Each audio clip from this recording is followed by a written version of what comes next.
Chapitre 69, le fil directeur.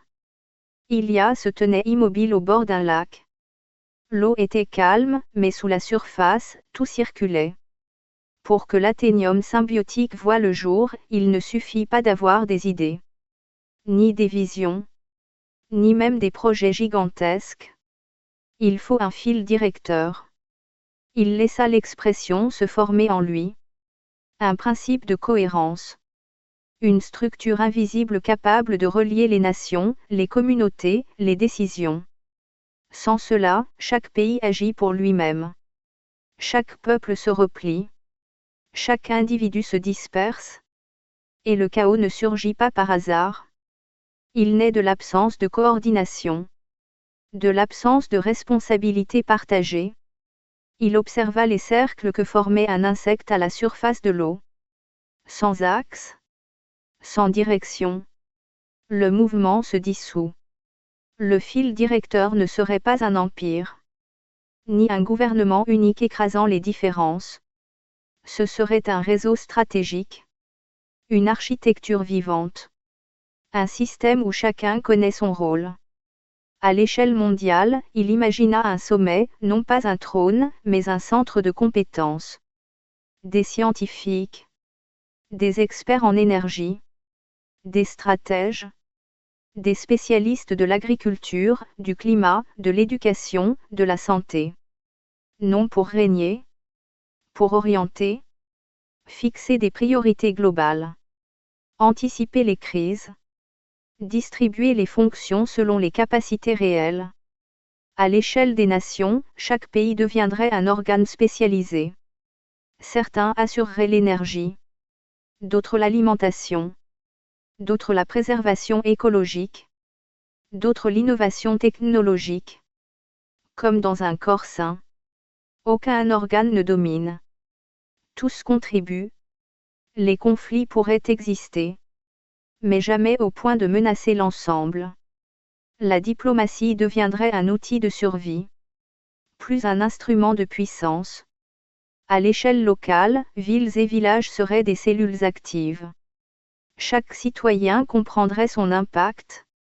Non par obligation. Par conscience.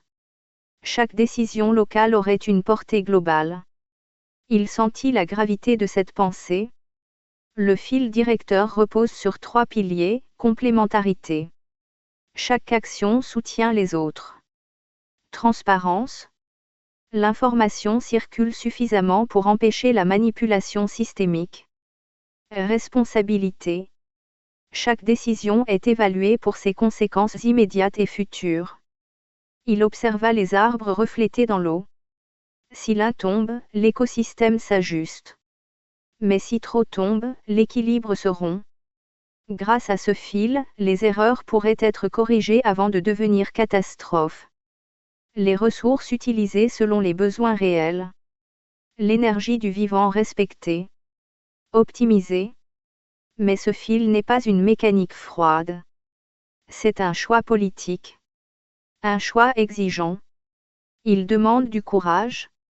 Abandonner certains avantages immédiats pour préserver l'ensemble. Reconnaître que le pouvoir n'est pas contrôle, mais responsabilité. Comprendre que chaque décision, même distante, a des conséquences mondiales. C'est là que le juste milieu prend tout son sens. Ni centralisation écrasante. Ni fragmentation anarchique. Un équilibre dynamique. Tout est relié. Tout est mesuré. Tout est ajusté. Ce n'est pas un rêve. C'est une nécessité structurelle. Sans cohérence globale, les idées restent des discours. Avec elles, elles deviennent des systèmes durables. Ilia laissa ses bras retomber le long de son corps. Nous sommes à un point charnière. Continuer dans la dispersion. Ou construire une gouvernance intelligente. Fondée sur l'équilibre. La complémentarité. La responsabilité. Chaque décision est un pas. Vers l'unité. Ou vers la rupture. Le choix existe encore. Mais l'inaction n'est plus neutre. Elle favorise toujours le désordre. Le vent frôla la surface du lac. Le reflet trembla un instant. Puis se stabilisa. Ilia comprit alors que le fil directeur ne commencerait pas dans une institution. Il commencerait dans une prise de conscience collective. Et peut-être, d'abord, dans la sienne.